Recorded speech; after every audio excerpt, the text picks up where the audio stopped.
কি ভাবছেন? এগুলো কুয়াশা ভেজা গোলাপ ফুল। গোলাপ ফুল তো বটেই, তবে মালা গেঁথে জামাইকে পরাতে পারবো না। এমন কনকনে শীতে একবার বানিয়ে যদি এই গোলাপ খাওয়াতে পারেন, ভালোবাসা দ্বিগুণ বাড়বে, কথা দিলাম। যেই ফুল বানালাম সেটা দেখে তো সবার চোখ কপালে উঠে যাচ্ছে, তাই না? আপনার প্রিয়জন না, শুধু পরিবারের সকলেই পছন্দ করবে এমন একটা গোলাপ ফুল পিঠা বানিয়ে দিলে। চলুন দেখে নেই ঝটপট কিভাবে বানাচ্ছি। এই গোলাপ ফুল পিঠা বানানোর জন্য লাগবে আমাদের গুড়।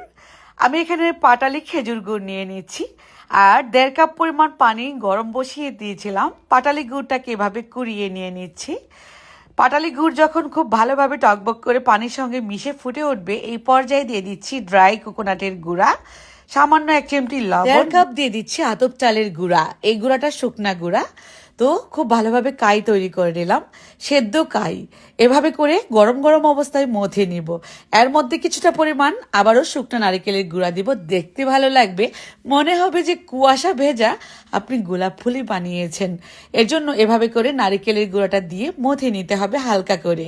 যখন খুব ভালোভাবে মথা হবে তখনই নারিকেলের গুঁড়াটা দিতে হবে। গোলাপ ফুল যেহেতু বানাবো, গোলাপের কালার থাকবে না, কি করে হয়, সেজন্য একটু পিঙ্কিশ কালার দিয়ে নিচ্ছি, আর নারিকেল দিয়ে দিচ্ছি, শুকনা নারিকেল। আমি 3টি কালার করব, সেজন্য একটা পিঙ্ক কালার, আর গুড়ের একটা কালার, সাদা একটা নর্মাল কালার রেখেছি।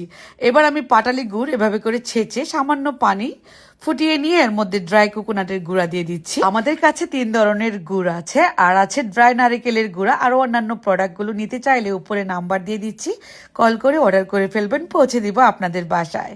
আমাদের নারিকেলের পুরটা রেডি হয়ে গেল।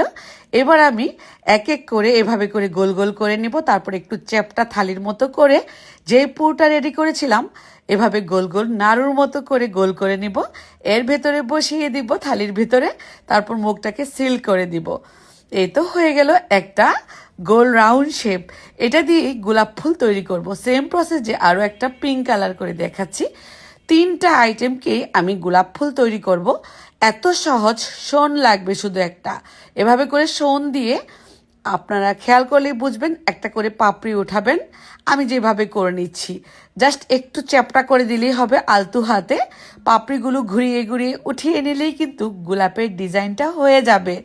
এত ইজিলি এই পিঠাটা বানানো যায় সেটা বলার ভাষা রাখে না। আপনারা দেখে নিশ্চয়ই বুঝে গিয়েছেন। এই পিঠাগুলো শুধু খেতেই মজা না, নারিকেলে পুরে ভরপুর।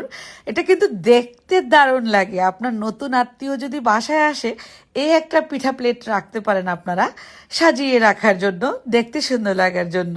হয়ে গেল একটা পিঠা। পিঙ্কি কালারের পিঠাটাও বানিয়ে নিচ্ছি। গুড়ের পিঠাটাও দারুণ একটা কালার আসবে।